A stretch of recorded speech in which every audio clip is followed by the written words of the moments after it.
particularly in the first 3 rounds.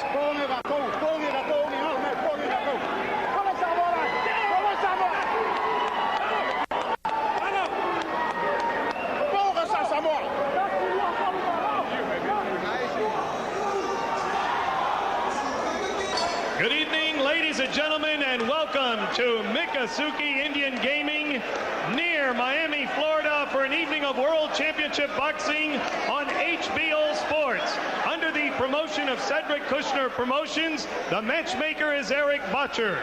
Tonight's bouts are under the auspices of the Florida State Athletic Commission, the chairman Alvin Goodman, vice chairman Dr. Jack Gugino, commissioners Terry James, Eric Riley, and Aleida Waldman.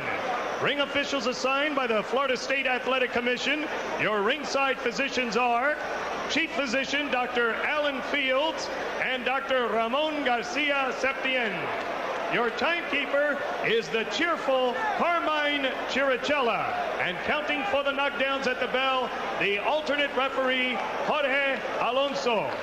Ladies and gentlemen, Cedric Kushner Promotions in association with Main Events Monitor, HBO Sports, and Budweiser. This Bud's for You presents 12 rounds for the IBF Inter-Continental and USBA Heavyweight Championships.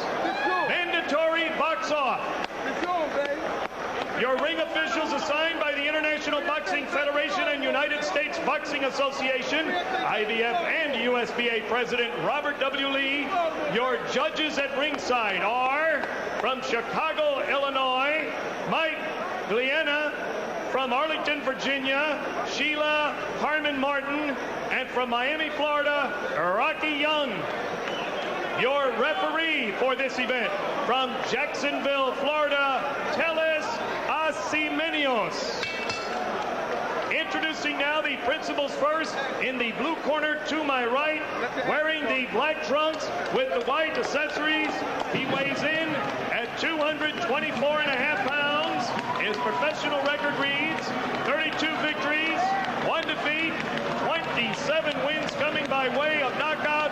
He hails from the Isle of Samoa and now boxes out of South Auckland, New Zealand. Former WBC Continental America's heavyweight champion, David Tua. His opponent in the red corner, wearing the black trunks, red and white trim. He weighs in at 234.5 pounds. He is undefeated in 29 professional bouts, 24 wins coming by way of knockout. He boxes out of Baltimore, Maryland, the IBF Inter-Continental and USBA heavyweight champion, Hasim the Rock Rahman. 12 rounds for the IBF Intercontinental and USBA heavyweight championships. One cornerman, please. One cornerman. Take your shirt off. Take your shirt off.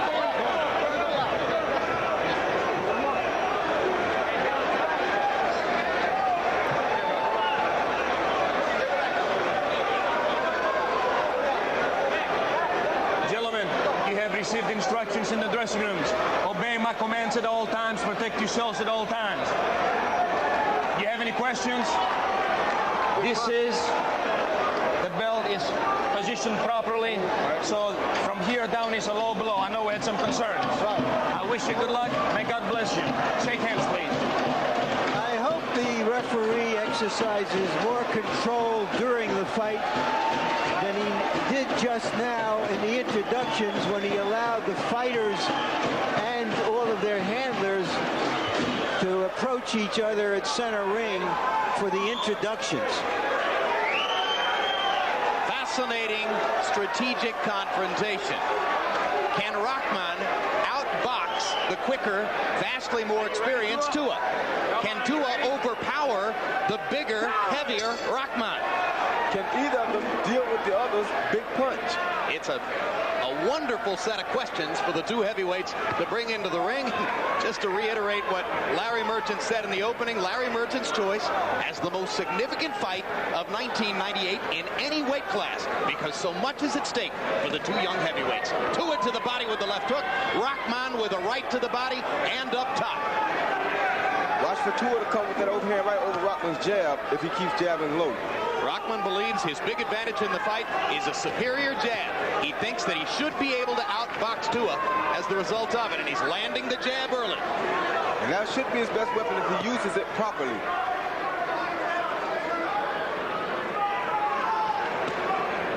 Another question, can Tua force Rahman to fight at a faster pace? Uncomfortable for him.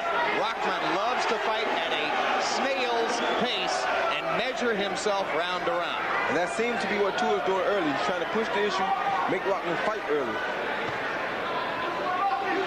Rahman already being warned for pushing off with the elbow, a persistent habit of his.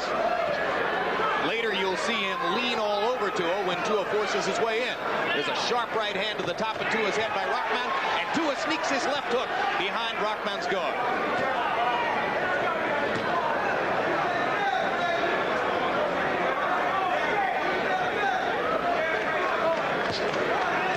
Rahman can continuously throw that jab like he's doing it, Jim. It is going to cause a problem for Tua. I think the jab has already slowed down Tua's advance and his desire to get in there and pressure Rahman. Another sharp right hand over the top by Rahman. Tua's left hook partially blocked.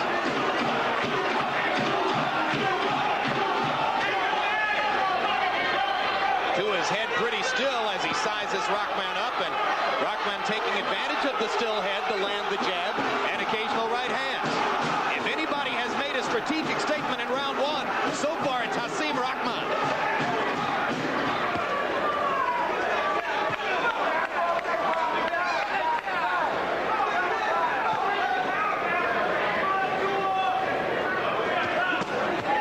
Double left hook by Tua, Rahman with a counter left of his own. Hasim promised us in fighter meetings yesterday that he would finally unveil a left hook tonight. A punch that those of us who's watched him several times have been calling for as an addition to his arsenal. So far, he needs to unveil that left jab right there. That's doing everything it needs to do. It's keeping Tua at bay. It's keeping him off guard. It won't let Tua set up the big punches so far. The early tempo of the fight favoring Rahman. Tua finally unleashing a flurry in the closing seconds of round one.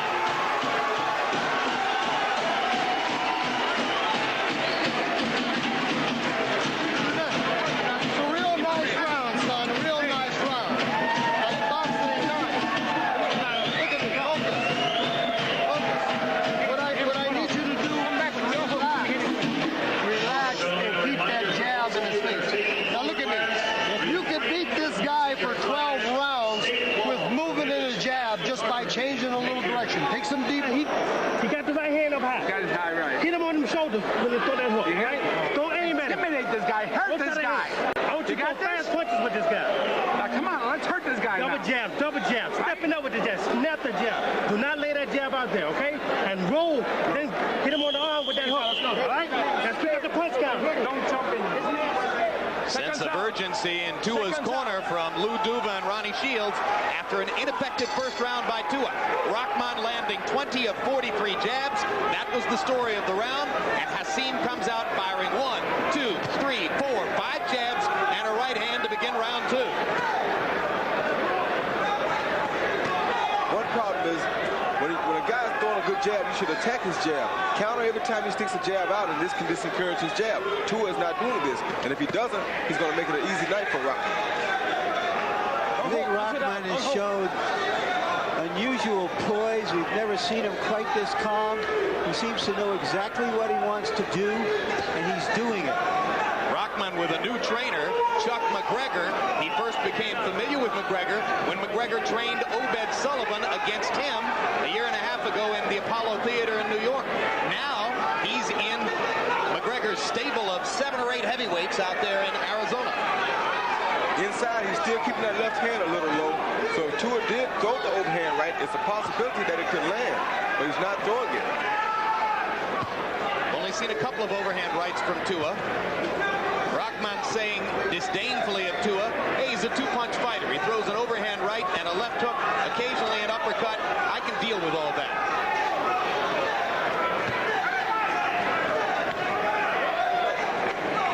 When you can't deal with it is when Tua hurts you with one of those punches.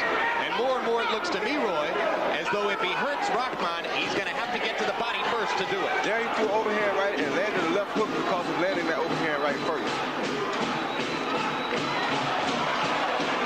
Starting to dig to the body. Logic tells you he must chop Rahman tight down, there the body up. There goes the overhand right I was talking about. Absolutely. If Rahman has that left hand low, he has to throw the overhand right. Rahman with a double left hook. Good left hook. Good looking left hook.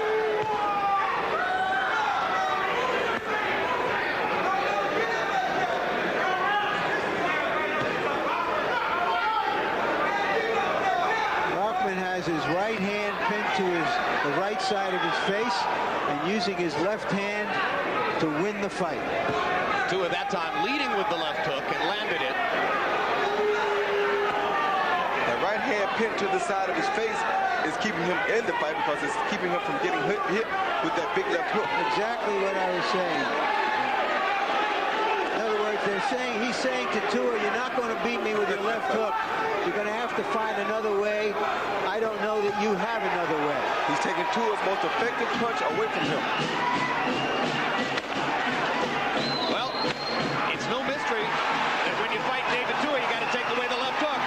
And Rahman doing an effective job of it, scoring with his own jab, adding multiplicity to his punch output. Terrific first 2 rounds for Hasim Rahman.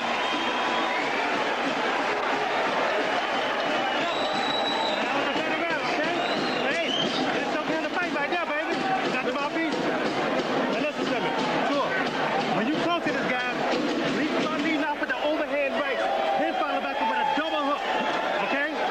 Then look, that's one combination I want. The next combination I want is the overhand right, hook to the body, hook to the head, then back to the body. He coming in with don't get tied up in that. Don't get tied up in that. Stay with me. Stay relaxed. Don't look over. Close your eyes and listen. Keep the jab coming. Working with the jab and movement. Boxing for a couple rounds. You're out pointing him. You're busting his face up. Keep boxing him and popping. Feint. Use some feints. And if you feint, cut loose. Seconds out. Hasim Rahman. Excuse me. Go ahead, Larry. I was just to say that Rahman took some good shots from Tua in that round. If he can take Tua's shots, he can make his own fight here. And you see the Letterman card. Rahman the winner in both of the first 2 rounds there. I was just going to say, Hasim Rahman, throughout most of his fights with Obed Sullivan and Jesse Ferguson, struggled to throw more than 40 or 50 punches around. In round 2 tonight, 94 Rahman punches. That's the kind of number you would expect to see from Tua if Tua were fighting his fight. And that jab is doing a lot of neutralization here, Jim. It's neutralizing everything that Tua wants to do. And as Chuck McGregor pointed out between rounds to his fighter, Tua's face already beginning to puff and show the effects of the repeated Rahman jab.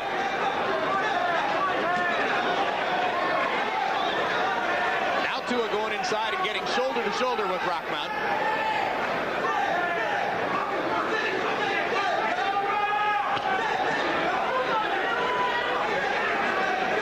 This is what tends to happen in the latter stages of a Rahman fight when he tires and quits throwing his jab with as much regularity. Good straight right cross by Rahman, and Tua gets to the body with a left hook. Rahman's respect for the left hand of Tua even shows in the fact that he's really not letting the right hand go. When we've seen him against lesser opponents, he throws that right hand almost recklessly. Right landed for Tua. Rahman never moved the right-hand guard from the side of his face so that Tua couldn't come back with the left hook. Yeah, Jim, but he still has to keep that left hand up, does Rahman, or else Tua's going to land that overhand right more often. he's done for the first 2 2/3 rounds all the way through, it'll be an easy win. But stamina has been a question for Rahman in the past. Yeah, because he had the left hand up last round, but he dropped it again early this round already. Tua with a combination, head and body. That was the combination he was asked for in the corner. It's remarkable to me that 2 minutes into the round, he could still remember those instructions. Maybe he's trying to wear his opponent down because he knows that Rahman usually tires in a long fight. Lou Duva and Ronnie Shields have a love affair with David Tua. There's perhaps no fighter in their entire group whom they personally revere and have more affection for than David Tua, and part of it is because he is such a devoted learner day by day in the gym. And these body shots are going to prove to be effective later on in this fight if it continues to go, Jim.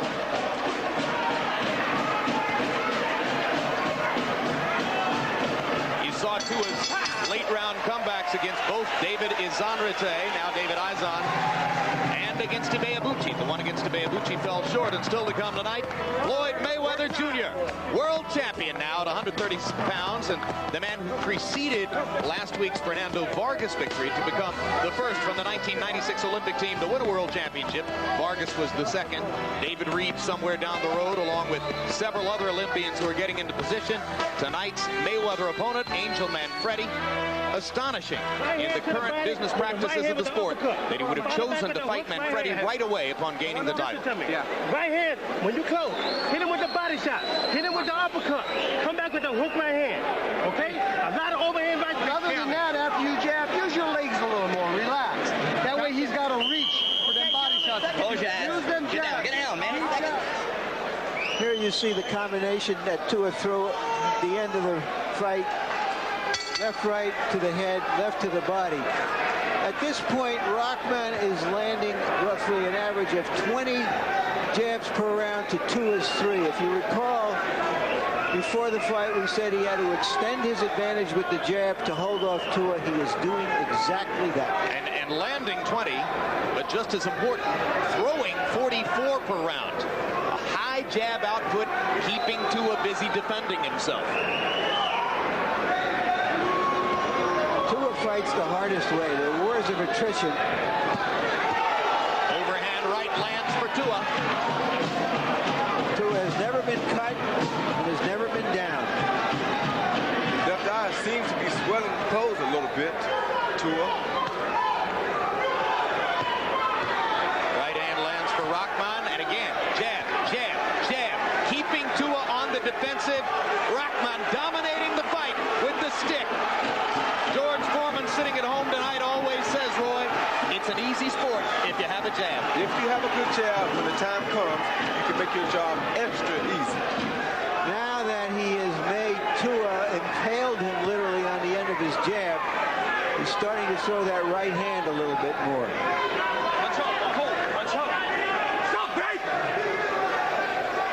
They talk about Tua having a tick-tock defense, supposedly to roll his head from side to side. But right now, he's just getting clocked. Yeah, because he's stopping one jab and getting caught with the second one every single time.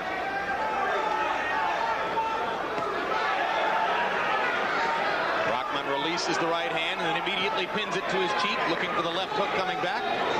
Tua, who was active to the body in the last round, has not been able to observe Ronnie Shields' instructions to go to the ribcage in this round. Now he tries to get to the body.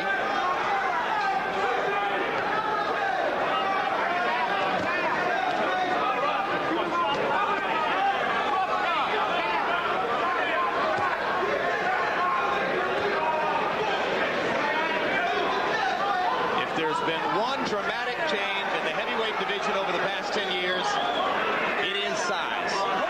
Nowadays, David Tua at 220 some odd pounds is a smaller heavyweight. Hasim Rahman is the norm at 230 plus. Guys like Lennox Lewis and Michael Grant, they're the future, pushing 250 pounds of athletic muscle.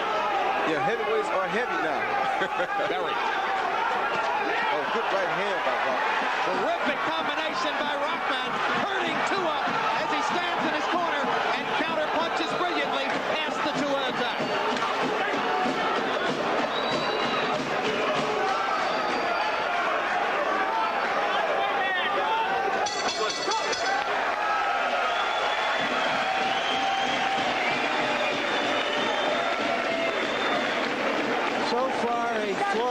performance by Rahman. Look, you can't slow up. You gave away that round. Okay, we're not in the And the beginning of an abrasion around the left eye of Tua. You got to step it up now, okay? Just as Roy Jones said. You make it with a jab. Stay low, man. Stay low. Get down. Get down. Get down. Move that head. Come up. Hands, throw right hand, lead it, come back with a hook. Rock, look at me. Focus, son. I need you to use your feet a little more. And I don't want you against the ropes where he can pin you and rake your body and try to come back up over. Rahman looks like a different fighter from the one we saw against Obed Sullivan. Poised, patient, and now when he has Tua impaled on his left jab, letting loose a fusillade of hard punches to the head. And in round 4, Larry, Rahman seen by CompuBox as having thrown 99 punches. That used to be 3 rounds for Rahman. Harold, how do you have it so far? Jim, 40-36, 4 rounds to nothing, Hasim Rahman. You know, Jim, I tell you, when David Tua takes that step inside, okay, the Rock hits him with a left jab, but then he drops that right hand on him. And that's a punch that's really doing a lot of damage. Watch David Tua. He'll take one step inside, and the Rock will drop the right hand that murders Tua. Also, watch Rahman's defense. He's blocking all of these shots. One other thing real quick, the ropes are loose. Be careful. These guys could really come through these ropes. Which makes the size of the heavyweights now a bigger factor for the announcers at ringside. Tough catch if Rahman comes through. Rahman is basically having his way here with David Tua, and this is not good for Tua because people don't realize it takes just as much out of you to absorb punches as it does to throw them. Though when Tua was coming up and knocking everybody out, his limitations didn't look terribly daunting because his strengths were so strong. The vicious left hook, the head-bobbing defense, the relentlessness with which he came at you. But now you see him trying to do it against a bigger, stronger guy. And this is a major change for David and a tough obstacle. And it's getting worse for him because now he's losing the fight inside and outside. And it's interesting you should mention that because I was just thinking that Rahman had sparred with Abeabuchi, who did a similar job on Tua, holding him off inside, stepping outside, and beating him from outside. Tua needs something big to happen for him sometime soon here, or he's going to be in a bad situation. Ibeabuchi did everything that Rahman is doing offensively, but Ibeabuchi didn't defend himself as well as The Rock is. I mean, Tua was able to get to Ibeabuchi and hit him a lot. He's not able to do that with Rahman because of what's coming back, like that right there. And every time he lands a good punch, The Rock lands it right back. 3 and 4 to 1.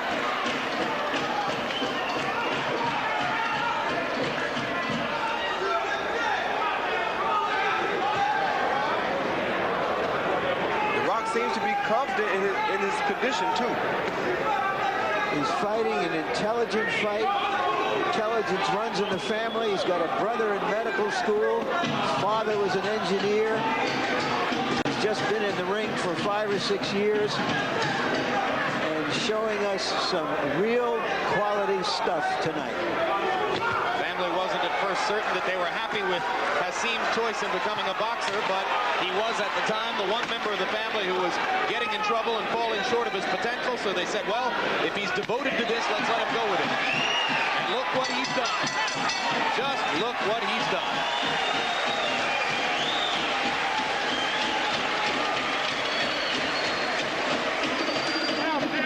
Let me have him. Let me talk to him. You're boxing beautiful. I don't want you in a fight. Come on, give me some deep breaths and relax. If you box him and use your feet in some angles and movement for a round, you can win the round on points. That's what you try to win Get on some points. distance. I wouldn't want. You're looking real good, but I need you to create distance. And when he starts that quick head movement, just slide off. Just slide off. Keep moving and jabbing and stepping short angles. Don't lay inside. I don't want an inside fight. You hear me? What I want, quick sticks, keep your composure and don't get real second time. Everything off that second time. Let's go. Winner of the This fight will be installed by one of the three governing bodies, the IBF, as the mandatory challenger for the winner of the bout between Lennox Lewis and Evander Holyfield. One never knows what will happen to title belts, which will be kept, which will be dropped into garbage pails, which will be stripped, etc., etc. But somehow or another, the winner of this fight is supposed to get a ticket to a heavyweight championship opportunity.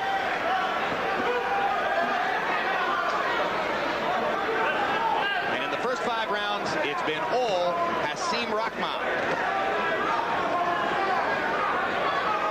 By CompuBox numbers, Tua landed 28 of 50 punches in round 5. That's his best round so far, but still, Rahman doubled his punch output, throwing 99 himself. That's what happens when you work behind the jab and keep pumping it.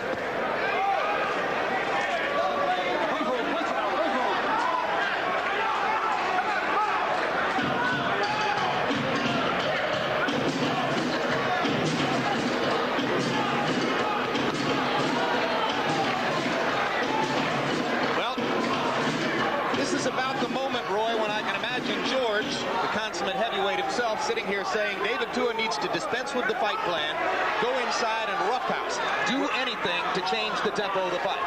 He at least needs to punch, but now every time he sticks his arms out, he's getting caught with a big punch, so he's afraid to punch as much. But he has to punch. That's the only chance that he has.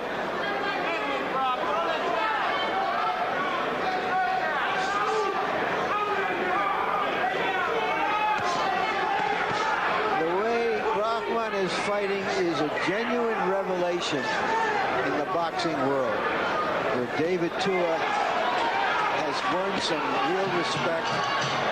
Rahman has never shown this kind of quality before. There you see him smart enough. Rahman was smart enough to walk Tua back to the center of the ring, so he doesn't start out against the ropes, because his corner doesn't want him against the ropes.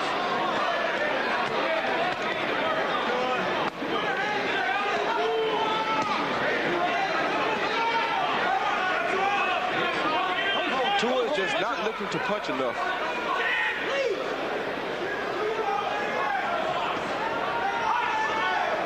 Tua trying to slip the jab, as Ronnie Shields has urged him to do.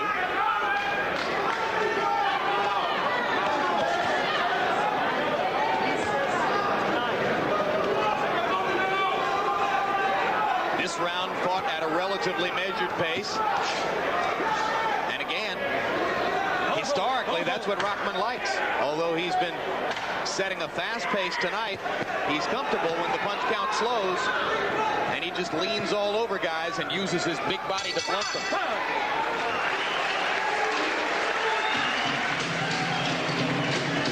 Still to come tonight, following the heavyweight battle, Angel Manfredi.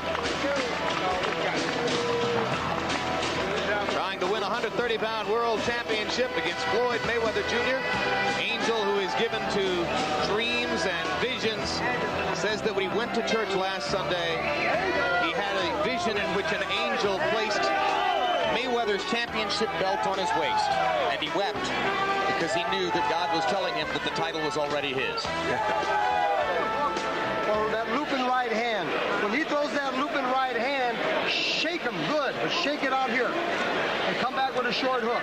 And when he throws the hook, catch it. Close your eyes and listen. But I don't want you in there fighting. Give me Rahman has been very comfortable on the ropes. There you see. Seconds out. He threads a nice left hook right through Tua's defense. And moves away rather than pausing to admire his work. Although that was Tua's best round, I thought.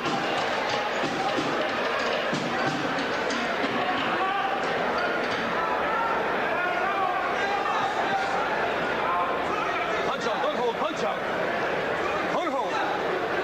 Well, more and more it appears that David Tua will need a second half of the fight comeback. Hasim Rahman using a well-constructed plan to outbox Tua during the first 6 rounds of the scheduled 12-round fight.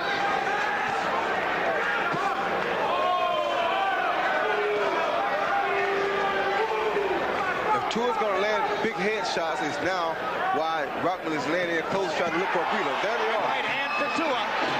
That might have shaken Rahman Rahman just a little bit. Because Rahman is standing straight up. He's being still as Tua is moving down low. Another hard right hand up to him. Yep. So David Tua's found something here, huh? Not necessarily. Rahman is giving him something by standing still in front of him. Yeah, but those body blows, he seems to be wincing now when he catches one of the big body blows. David Tua's just had his best minute of the fight and landed 2 big right hands over the top. Now Rahman jabbing him as Tua tries to come in with no head movement. Got to jab his way in. Rahman could be showing a sign of fatigue here, Jim. That's been his history. He tires in the second half of the fight. Tua lands the left hook to Rahman's jaw after first pounding one against the side of his neck. But Tua needs to go to work right now. This is the big moment he's been waiting for. He needs some more big things to happen, but he can't get careless. He has to take it one round at a time. Now Rahman has brought the hands back up, so he's not as open as he was.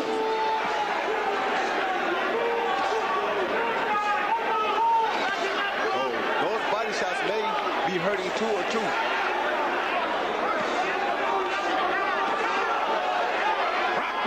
Excellent uppercut, backs Tua away and moves off the ropes. And goes back to the steaming jab. A stiletto in the Miami night for the big heavyweight, Hasim Rahman. Go, great! Showing great poise, and great conditioning here. Punch in the back. A brief Tua rally in the middle of the 7th round has been blunted again by the Rahman jab. I think the body shots keep taking everything Tua has away from him. Now Tua lands a right hand to the chest. And comes back with a left hook up top. Rahman countering with a left hook of his own. This is a heavyweight fight.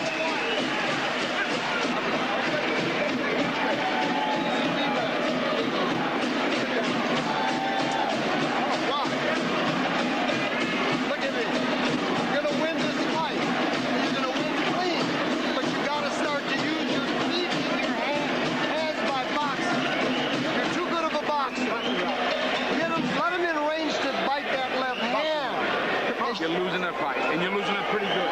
The only way you're going to win is by knockout. And the only way you're going to knock this guy out is you got to throw punches. You just can't look at the guy. Get close and let him grab you. You can't grab him. Here we see Tua, left hand a little bit long. That one right on. Seconds out, seconds out. Here we see Rahman come back with his own left. You heard Lou Duva in the corner. I don't recall hearing this early in the fight, a 12-round fight at the end of the 7th round, and Duva is saying, you have to win by a knockout. This is the earliest knockout call I can ever recall. And Letterman gave the round to David Tua. Go ahead, Roy. I think the reason he's telling him this is because he knows that he's not going to outpoint Rahman in a long fight. So he wants him to start trying to knock Rahman out right now. Well, and I think beyond that, if there's a chance still for David to gain a decision, the only way he can gain the decision is by stepping up his punch-out foot and fighting more furiously with more activity. So Duva's appellation to him works on both levels. A, it gives him a chance to score the knockout he might need. B, it would help him to have a chance to win a decision because he's not going to get it fighting this way. He wants desperation out of the fighter. He wants a more breakneck style.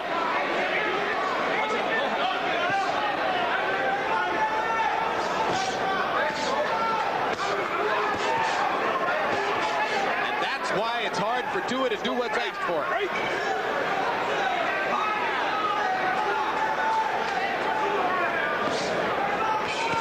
That jab has been a very discouraging tool to David Tua tonight. It's been the story of the fight. It's like having a good running game in football. When things are not going exactly the way you want, you just hand the ball off and you make a first down. Well, plus, as Floyd Mayweather Jr. said in our meeting yesterday, a good jab is your offense and your defense. Two good body punches by Tua.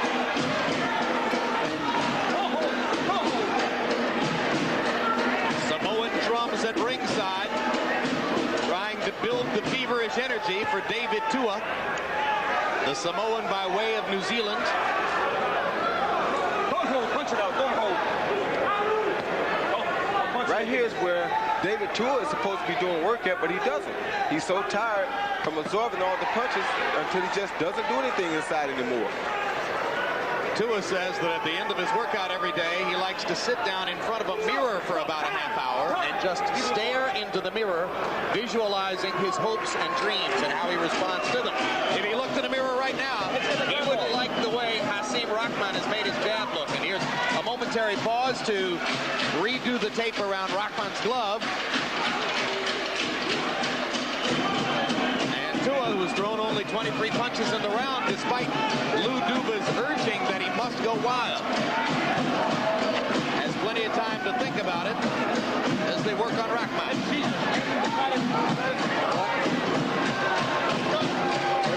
This is the longest glove tape delay I can remember. Tua hasn't looked to his corner yet, but he should look to his corner, and they should tell him that he needs to go right back out there, get close to Rahman, and start working on the inside. What's going on in there?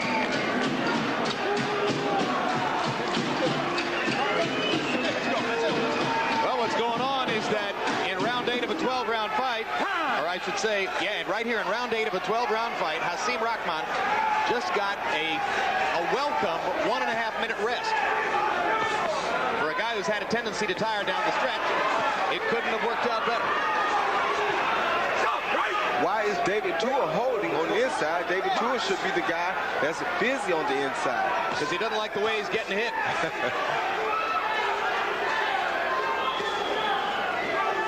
Fights change when fighters don't like getting hit.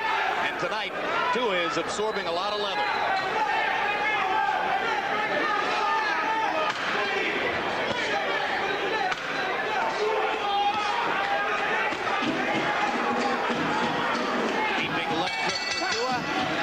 To the body by Rahman. Another relatively slowly paced round. January 26, Real Sports with Bryant Gumbel returns. It's actually January 25, excuse me. Among the stories, we'll investigate offshore gambling operations, which take in millions of dollars in illegal sports bets. We'll look at the grueling and often frustrating life of an NFL assistant coach. And we'll examine a controversial study which asserts that 1 out of every 5 National Football League players has a criminal background. Real Sports with Bryant Gumbel, premiering Monday, January 25 at 10 o'clock Eastern and Pacific. You got to let both hands go with this guy. This guy's tired. This guy, you can knock him out. When you throw punches. Ain't no certain punches I want you to throw. I just want you to throw punches. I don't care what you hit him. Strong power on the right hand. He's leaning into a hook. Jab. Short right hand. And put your power on the hook on the inside. Come on, boys. 2/3 of the way through this fight, Hasim Rahman is establishing himself, along with Michael Grant, as the best young heavyweight in the world. But it ain't over until it's over. Yeah, but you're right. At this stage, his status is skyrocketing, and Tua's is diminishing. Harold, how do you have it through 8?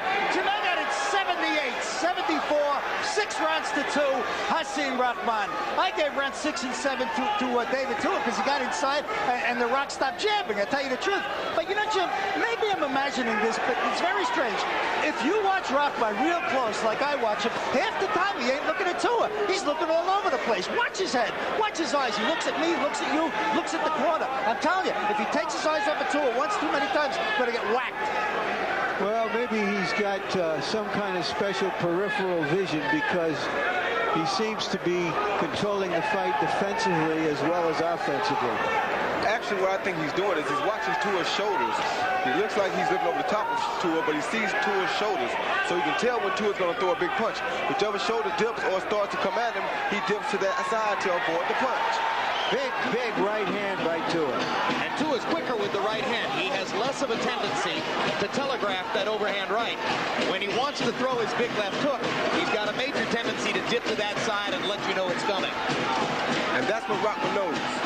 But if Rahman can take a really good punch like that without showing any signs of fatigue or hurt, you have to wonder what, if anything, Tua can do to change this.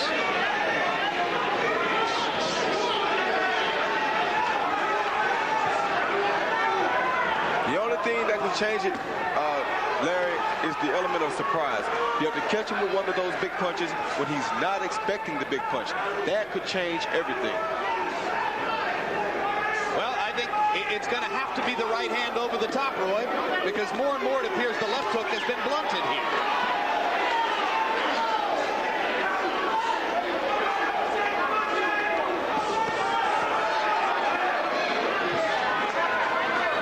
Another Rahman flurry, and Tua not throwing.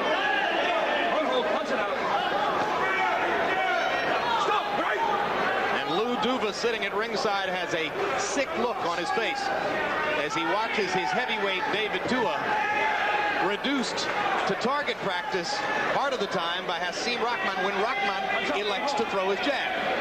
A good body shot by Tua.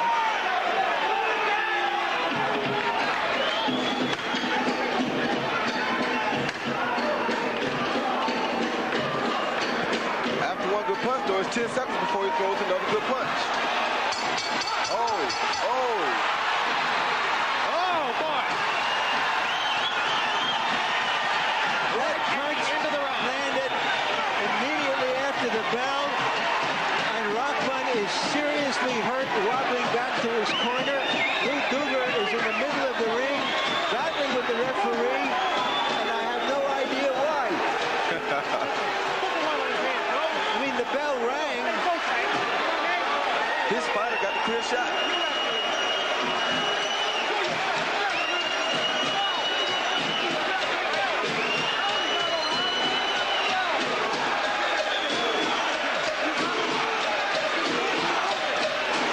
Here it is.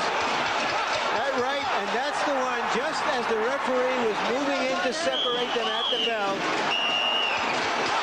That first punch hurt Tua too, though. I mean, hurt Rahman. I thought it set him up for the second punch. That first punch did hurt Rahman. This is a real test for Rahman. All right, 1 minute after the left hook that exploded off the cheek of Hasim Rahman, David Tua gets a chance to try to capitalize. And Larry, like I told you, the element of surprise. Fight getting closer on the Letterman card.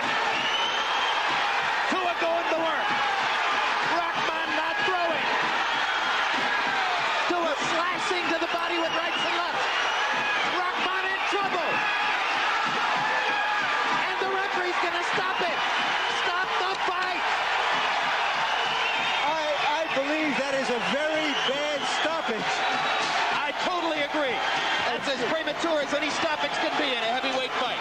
You can recall at the beginning of this fight, I said, is this referee going to be able to control what happened? Yes, Rahman was getting banged around. Yeah, but these are heavyweights. These are heavyweights. He was ahead in the fight. He had earned the benefit of the doubt to be given a chance. What do you think, Roy? I think what Larry said is very, very true.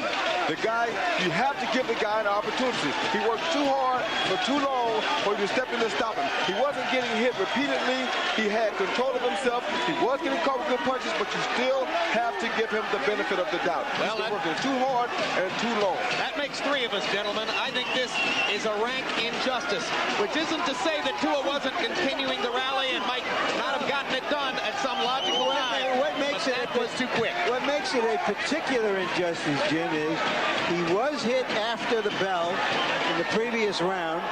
He clearly had not fully recovered, and then he was taking a barrage. But I don't think that he was so far gone that he didn't have an opportunity to restore himself. You only hope that Hasim Rahman's career doesn't suffer unwarrantedly as the result of this loss, and that Tua recognizes how fortunate he is if, in fact, the IBF follows through and makes him the mandatory challenger for the winner of the bout between Lewis and Holyfield. You know, I've often thought of David Tua as being 5 foot 10 inch tall, 5 foot 10 inch wide, and 5 foot 10 inch deep. He is deep, and to come back from the kind of beating he was taking through that fight, we have to give him credit. We've seen him do this type of thing before. You really can't discourage him.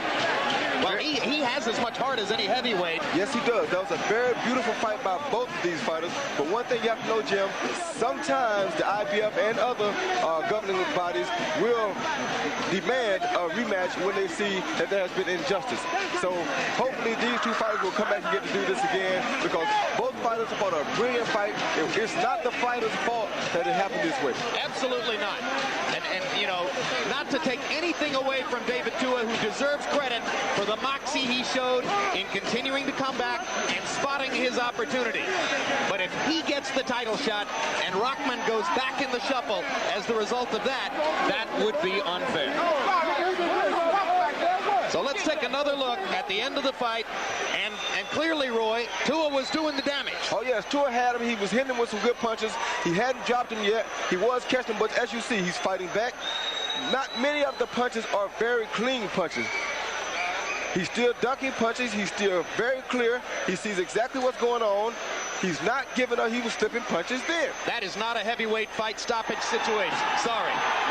Here it is at regular speed. You'll see what kind of damage Tua was doing, but you cannot say that Rahman was stunned or was out of it. He was in trouble, but he wasn't down and he wasn't out. You're right. He was in trouble, but he wasn't down and he wasn't out.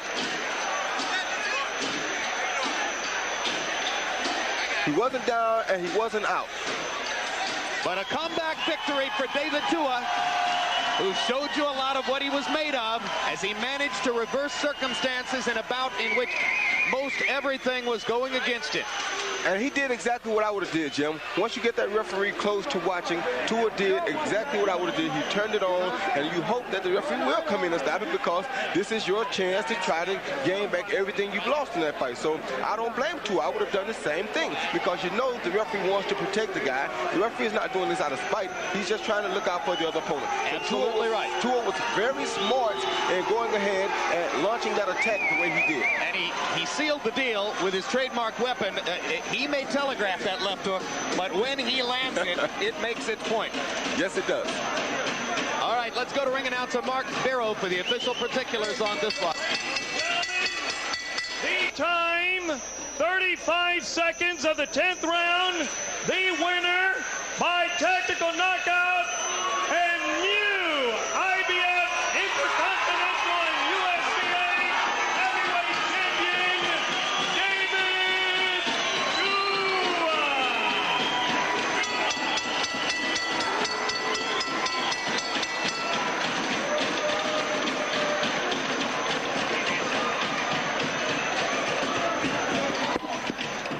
Final punch stat numbers continue to reflect Rahman's dominance of the fight, landing 106 more punches than Tua, throwing nearly twice as many. Tua landed at the higher connect percentage, but Rahman's jab was clearly the tactical weapon of consequence in the fight. 144 out of 357 jabs to 17 of 98 for Tua. It was a landslide. It gave Rahman the tactical advantage that he had used, we presume, to build up a lead on the scorecards.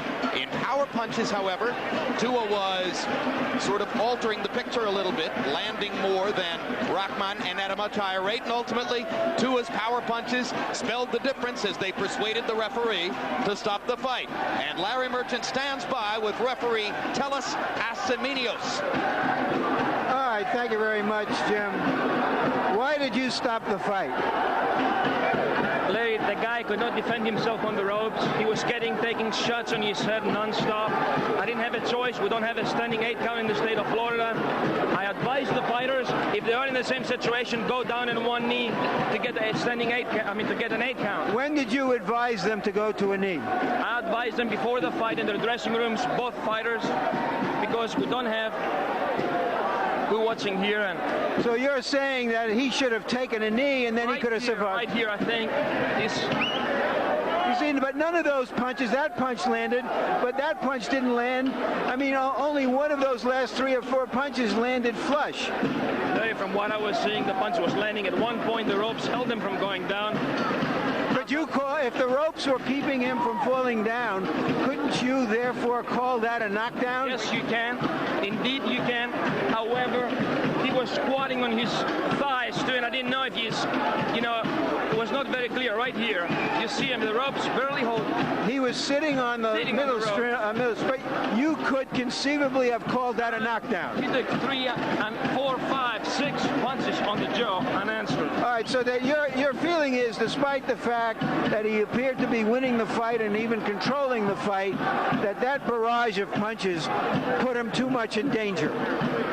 He didn't look, you know, when I saw his face, he looked a little bit dazed on me. What about the punch at the end of the previous round that came immediately after the bell? Well, I heard the bell ringing and the same time a punch was flying. So it was right after seemed like after the bell, but I mean, it was impossible to stop a punch like that. Thank you very, very much. Thank you, Larry. All right, Jim. Okay, and before we go back up to the ring to talk to the winner, David Tua, let's take a look at the scorecards through that point in the bout, which will show you what we expected to see. Hasim Rahman leading in the bout, 89-87, 89-82. He had won the fight on Harman Martin's card. 89-82. He had won the fight on the third judge's card. So Hasim Rahman, to all intents and purposes, had already claimed a decision in the bout at the time when the referee stopped it in favor of Tua. So let's go back to Larry now with Samoan-born, New Zealand-raised David Tua, heavyweight contender. All right, thank you very much, Jim. Congratulations, David. First, did the punch that landed at or just after the bell at the end of the previous round set up the victory? First of all, for Tyler Tua, when we need Talonga, I'd like to thank God for giving me the strength and the courage to go through it and take care of business tonight. And only that, first and foremost, I thank Dino, all the people at main events. David, let's talk about working this fight out. I thank Ronnie, the sparring partner, Sam Hampton, and Tim Knights for giving me the opportunity. Yeah, you're right, Larry. You know, I knew it was going to come because, you know, every time he was setting that left jab out there, he was coming on with that right hand, and he was putting everything into it. And I knew that the more I make him miss, the more tired I was going to get. And the sooner or later, I knew it was going to catch up. And as you know, when I was getting inside him, he was hardly doing nothing. You know, I knew he was breathing a little bit harder. But he seemed to be controlling and even dominating the fight to the point where at the end of the 7th round, Lou Duva was saying, you have to knock him out. I did just that. You did. All right. If we can get a look at the end of the fight, David, we'll take a look at that final fusillade. This is at the end of round 9, and that was the punch that really, he seemed to relax when the bell rang, and that's when you caught him. So Ronnie said to go in there and just punch with, Did you think he was helpless on the ropes? Sure, I knew it. Like I said, he was starting to slow down. His pace was starting to slow down. And he was starting to drop his hand lower when I was getting inside. He had been sort of controlling you with his jab. Did you feel that you were out of it in the first half of the fight and that it was just too hard to get inside him? Sure, you know, it was pretty frustrating at times. You know, at times I thought I was going to make him miss, but, you know, he controlled the fight with his jab. But I knew I had confidence in my fitness. Sooner or later, I knew I was going to catch up with him. You did. Once again, thank you, David Tua, and congratulations. And we'll talk to Rahman just in a moment. Here he comes, Hasim Rahman. Hasim, you were in full control of the fight, it seemed, until he caught you with a punch at the end of the 9th round when you seemed to relax for a moment when the bell rang. Is that an accurate portrayal of what happened? Well, I thought the bell had already rung, but maybe I'm mistaken. But when you got 2 punches in the ring, when you have 2 punches in the ring, people bound to get buzzed from time to time in a 12-round fight. This is a championship eliminator bout. You're not supposed to rob the champion in a fight like this. I mean, if you look at the replay, he hit me with some shots, but he was missing some shots. I was coherent. I was still making him miss punches, and I was punching back. Let me ask you this. And I'm 29 wins with 1 robbery. And do you think it was a fair? All right, let's take a look at the end of the 9th round, and you describe what happened.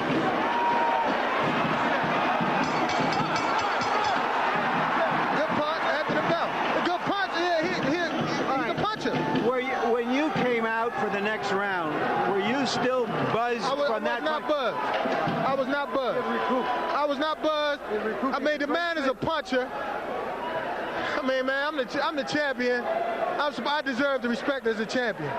The man should not have jumped in there. It wasn't like he was hitting me and my hands was down.